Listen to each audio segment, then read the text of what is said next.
Class, you wouldn't know this, but this is my third try at making this video. I never want to go over 5 minutes. I give myself a 5 minute limit, and sometimes as I'm talking, I'm not done, and so then I try it again. Anyways, here we go.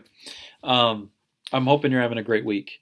I hope you've understood how things work and how you can get your work turned in. But it's been very enjoyable for me, very fulfilling to see your Provident Living projects.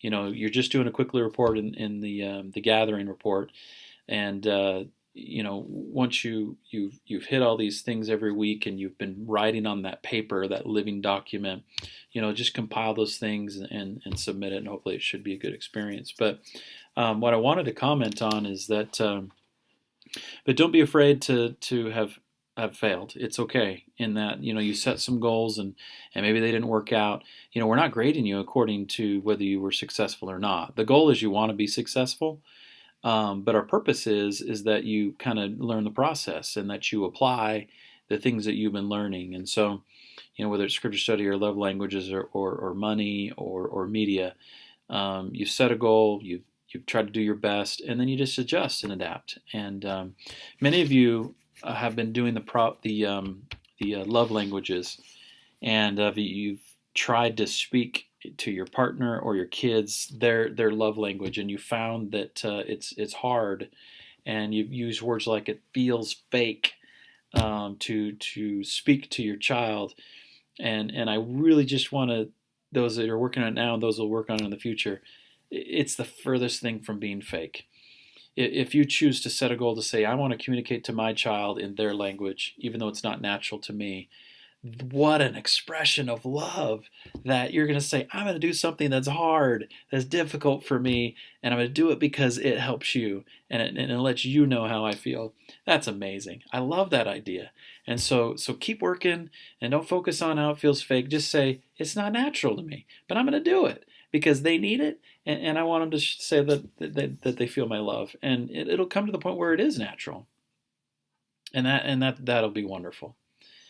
Now, with Mother's Day coming, we've been studying about gender roles, and God has endowed and blessed each gender, you know, with responsibilities, with gifts and talents, and together, you know, man and woman coming together as one, then we're able to provide an environment for our family.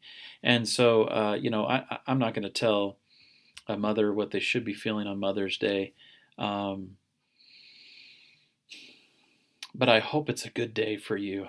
I hope that with what you're learning and what you're studying, and not to look at yourself and go, I'm failing in so many ways, but just say, I am so grateful that I understand, and I'm going to work towards it, and I'm going to improve, and let your family and your kids praise you for a day and say thank you, and accept it, and say, and I'm going to do more.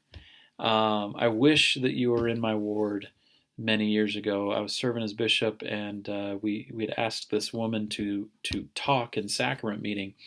And when I asked her to speak, she's like, Bishop, you know, you sure you want me to do this? And she's like, I didn't have the greatest family life. And I was like, hey, no, it's okay. You know, if you didn't have the greatest, that's fine. You know, you just concentrate about what you're doing as a mother. Because I thought she was a wonderful mother, you know, and just, anyway, so I left it up to her. We get up there, it's Mother's Day, and she starts to speak, you know, and there's tears there because, you know, she's feeling what she's teaching. But I was blown away at what she shared. It's sad. I mean, I'm smiling about it, but she had a horrible childhood. She had a very abusive mother. And you know, a mother that was into alcohol, and her as a teenager kind of really had to assume the role as mom. And anyway, so she talked a lot about that, and I teased her about it because that's just kind of how I handle stuff. But it was the greatest talk I've ever heard on mothers. Every mother in that room, not a single mother felt guilty. They all were like, I'm better than your mom. And so they left feeling good. But that's the beauty of the gospel, isn't it? That we can break chains, that we can sever ties, that we could take something that's not good and make it right in our trust with God.